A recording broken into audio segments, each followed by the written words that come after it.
सगळ्या नांदेडकरांना माझा नमस्कार।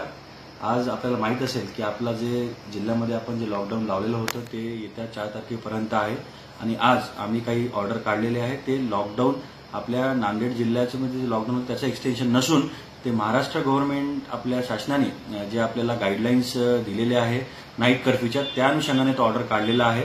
त्यामुळे काही समाजामध्ये काही लोक कन्फ्युजन क्रिएट करत आहे की जो आपल्या नांदेड जिल्ह्यामध्ये 4 तारखेपर्यंत लॉकडाऊन होता तो पुन्हा 15 एप्रिलपर्यंत आपण एक्सटेंड केलेला आहे। हे चुकीचं आहे। हा जो 5 तारखेपासून ते 15 तारखेपर्यंत जो ऑर्डर आहे तो गव्हर्नमेंट ऑफ महाराष्ट्र आपल्या शासनाने जो दिलेला गाईडलाईन्स आहे नाईट कर्फ्यूच्या त्याच्या अनुषंगाने ऑर्डर आहे।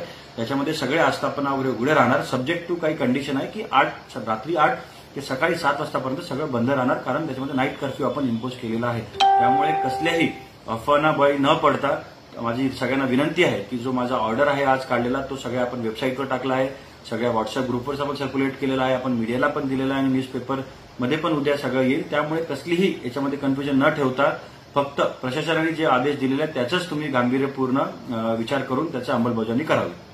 थँक्यू।